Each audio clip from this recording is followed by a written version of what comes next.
We've been waiting for Natalie and Jasmine to be in the same room for a long time now, and it did not disappoint. You throw a glass on my feet and you are gonna apologize. You are gonna apologize. You are gonna apologize right now, Natalie. You wanna meet with crazy? I'm crazy. Welcome back to 90 Day Fiancé Behind the Drama. Today we're breaking down everything that happened in last night's episode, and we're joined by Kenny and Armando. How are you feeling? Ready to get into all the drama? Oh, we sure are. This is the only drama we get, so we love it. Now, before we break down the episode, I do have to say congrats on your new children's book, You, Me, and Our Families, A Campfire Tale. Tell me, what was the inspiration behind this book? We're really proud of it. Thank you for asking about it. Our inspiration was there's so many different types of families out there, and we're raising a 12-year-old daughter now, and she lives in a two-dad household. I raised 4 children already. So we wanted to showcase that there's all kinds of families out there. And even though your friend's family doesn't look exactly like yours, they're just as good. You can make friends with anybody, but it's really just about love and family and friendships. Yeah, there's all kinds of families in it. There's like a grandma household. There's adoption families, step families, but it's all them. It goes through each family and what they like to do as a family. Then the second half of the book, they go to a campfire and they all become friends and they notice the differences in their families, but they're all uniquely perfect in their own way. And it just shows a lot of friendship and love. I love that. I feel like that's such a positive message to share. And I'm sure a ton of kids are going to love seeing themselves represented in this book. Also, could you speak a little bit about working on this together and let fans know where they can get the book? It was a long process. We've been talking about it for a while, and then a good year we wrote the book and it just evolved. And we really loved the illustrations we did, the families that we chose to be in it. And since you asked, it's right here. This is the book, You, Me, and Our Families, A Campfire Tale. You can get it on Amazon now, on our own website at kennyarmando.com. It's going to be at Barnes & Noble really soon. And we're really proud of it because it debuted on Amazon this past week, and it debuted as a top new release. It was number 3 in sales, so it's going really well, and we're really proud of it. That's so awesome. Congrats. I'm so excited for all of your success on this. That's such a fun and like unique way to connect with fans, I feel like. Thank you. Now, going from something wholesome like your children's something a little bit more dramatic, last night's episode had a ton of wild antics. Those are beautiful earrings. Oh my gosh.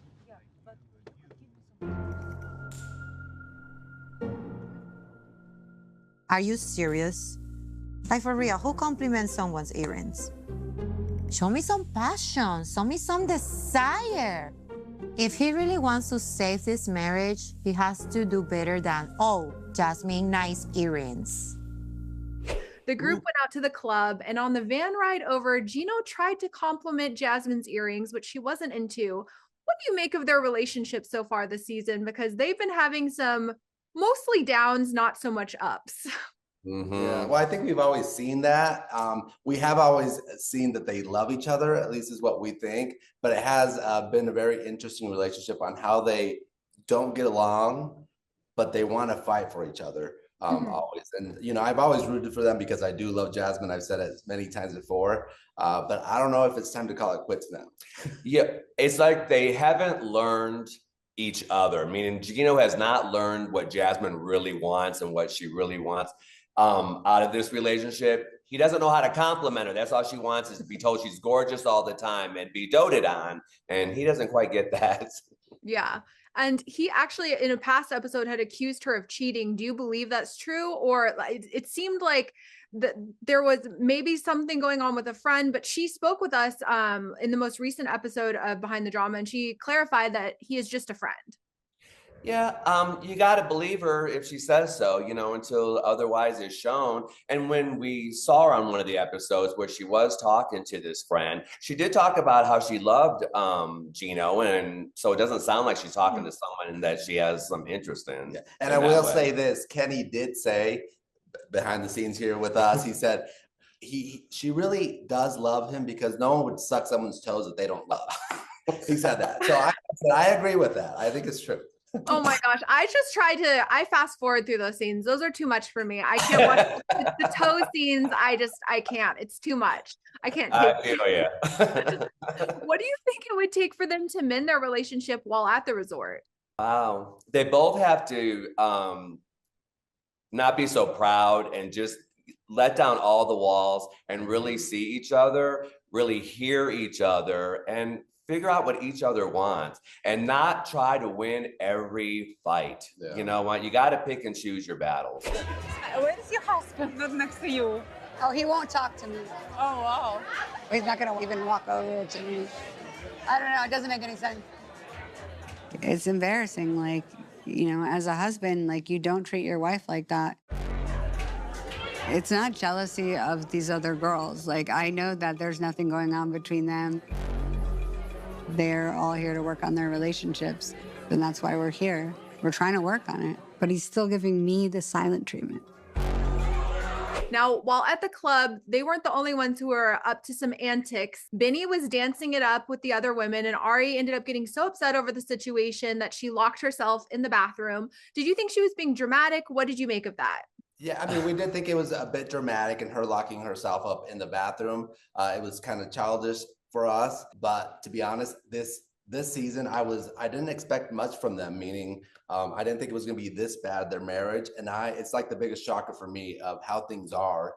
I didn't see it this bad myself. Benny really wants his social media password. That's what I was going to bring up. My next topic is, what do you make of him? He brought it up again last night. Like, he seems really fixated on that as opposed to wanting to, you know, focus on fixing their relationship, it seems.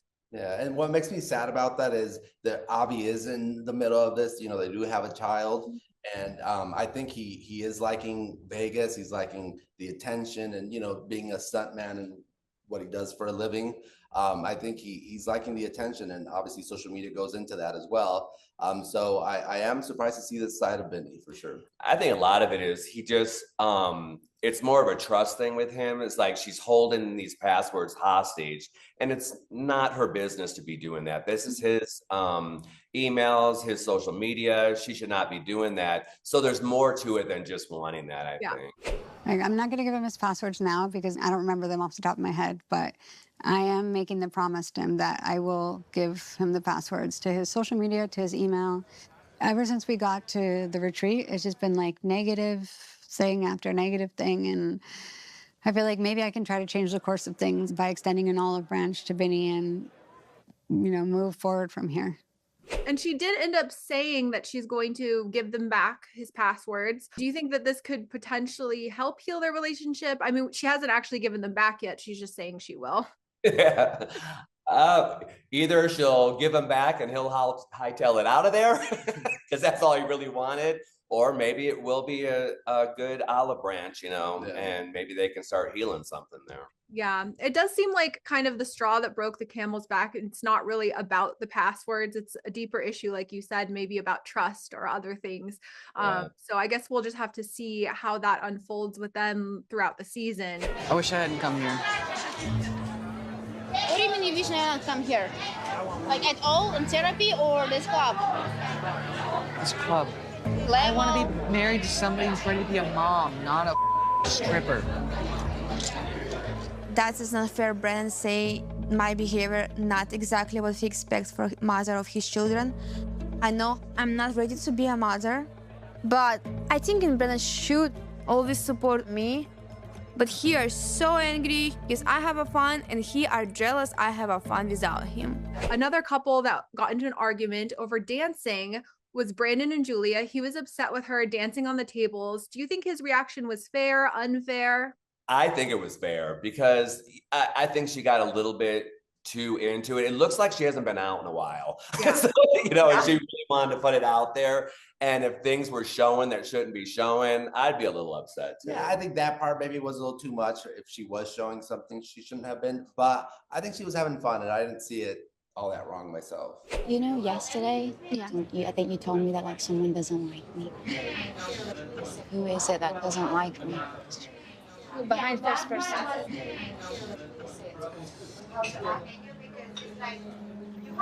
Natalie?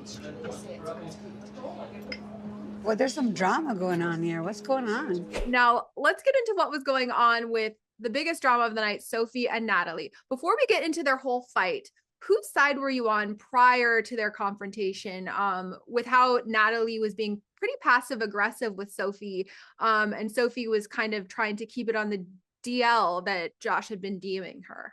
Yeah, it's a tough one because I mean, I kind of was on Sophie's side because I did see what Natalie was doing, but then I didn't like when Sophie started talking to Julia and they were like sort of planning to do something on purpose. That's when she kind of lost me. So it's hard to take a side for me. The thing is, Sophie told everybody about this. It's gonna get back to her, Natalie, like quicker than anything in that atmosphere, which it did when Jasmine spilled the beans on it. So it was gonna come out. So she knew kind of what she was doing. Well, especially I feel like after a few drinks, some of the tea is gonna get spilled. There's gonna be some secrets being shared. So that wasn't surprising. But Sophie did go to Rob about the drama. It seems like they united together a bit. Do you think maybe having a common enemy could bring them closer together in the long run? I can see it. I mean, they were getting along. They have been fighting. They haven't been fighting with each other. It's all been about this. So it's kind of taking their attention away from each other and their issues. So I guess it's helping. Yeah, when you're on the same side, it can really help. That's for sure. As for Sophie and Rob, though, do you see that their relationship could make it out of the resort together? Do you have hope for them? I would like to say I have hope for them, but I just don't think they're meant to be together. I think there's too many differences with them. I just don't see it working. It seems like even when they're talking and stuff, it seems like they're more friends than lovers. After all of that, while at the club, Jasmine did spill the tea, as we had said, about Josh DMing Sophie. Were you surprised that Jasmine was the one who told her? No. I was a little. Were you? She doesn't seem to get into drama like that, to be like sort of like a telltale. I feel. I don't know. I can see where she did it, to try to see what Natalie's reaction was going to be. But we've been waiting. I'm sure this is what you might talk about next, is we've been waiting for Natalie and Jasmine to be in the same room for a long time now. And it did not disappoint. Because you're hooker. Natalie. Okay. Natalie. You're married. Oh my. How can you do this? Natalie, that's too much. Shame on you. You're very insecure. It's okay. Like, yes, I'm handle it insecure like because adults I would never do women. things. I would never cheat. I'm never. like 20 years younger than you, so we could take a step away and talk like adults. It's me. Doesn't mean you're allowed as a boyfriend. Natalie then completely lost it at Sophie, calling her a ton of horrible names. What did you make of Natalie's reaction? I actually wasn't really surprised. I thought she was going to get very upset. No, we knew it was going to be upsetting for her. And it was funny. She called her a hooker and all that kind of stuff because, I mean, that's not the case. But she took it out on Sophie when she should have took it out on Josh. Yeah. Because I think Josh is the one who initiated all this. And so I think she's taking it out on the wrong person. Yeah. Yes. She was a little bit mad at Josh, but it did seem like she was more so upset at Sophie, which I felt like was unfair. Now, do you think Josh's intentions with Sophie were innocent? Can you see why Natalie is so upset? I don't think they were innocent. And that's why Natalie should have gone for Josh, because he's the one that initiated it. And I think that there was he's attracted to Sophie. You just don't send like fire emojis and that kind of stuff on body pictures and that when you're in a relationship. It's flirty. Yeah, it's real flirty. You throw a glass on my feet and you are going to apologize. You are going to apologize. You are going to apologize right now, Natalie. The judge. You want to meet with crazy? I'm crazy. I'm crazy. I've been patient. I've been supportive to you, and you're acting like the brat and bitch you are. And that's why you are alone when no man can deal with it. You bitch. The episode ended with Natalie telling Jasmine to fix it, and then Jasmine popped off at Natalie. How do you think that whole situation is going to end? Whoa. I mean, I'm not surprised at each of their reactions. I'll be honest with you, I love them both. I always have, Natalie, Jasmine. So I'm in a hard place because I've always rooted for them. So I don't know, but it's, I don't know. Well, like I said, we waited for this for a while because we knew there would be something happening with them. So I like it. I think they'll probably work it out in the end. I think Natalie will apologize to Jasmine about it. I'm hoping so. Yeah. And I know Jasmine, she'll accept her apology, but I think those two can work it out. And then I hope Jasmine can help her navigate through this with Josh too. Yeah, I feel like Natalie is probably not used to someone coming back at her as intensely as she comes at people. So maybe and also it feels like Natalie was just feeling, she seems like someone who has a lot of emotions, and maybe when she cools down, it'll yeah.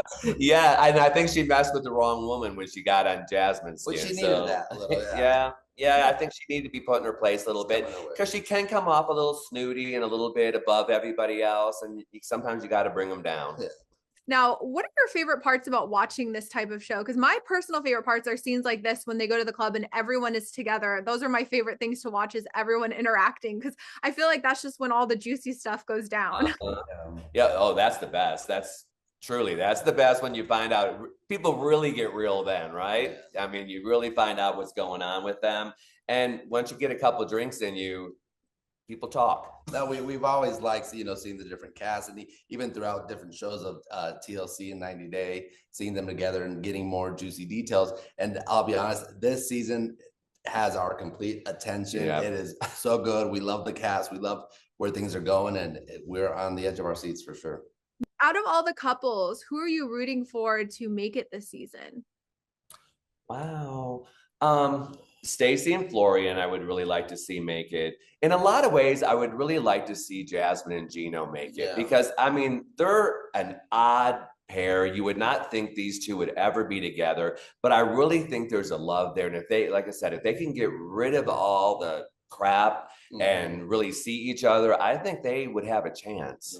Yeah, I feel like Brandon and Julia have a chance too. I feel like they can work through. They seem like to really love each other. Yeah, I think they love each other too. I think theirs issues seem pretty fixable. Yeah, they're fixable, just don't dance on bars as much. Yeah. And on the other end, which couples are we most worried about this season? Oh, Natalie and Josh, I don't think are. I mean, for years now, I think they should go separate ways. They still haven't, but I think they should. I mean, she has not been to his house. I mean, that right there. I don't think she's met his kids or anything like that for all these years. I think it's time to pack it up with those two for sure. I think Sophie and Rob, I don't think that they're meant to be together. I think that's all I have. So thank you so much for tuning into Behind the Drama. Make sure to check in every week for more with your reality TV faves, and make sure to tune into 90 Day The Last Resort every Monday on TLC.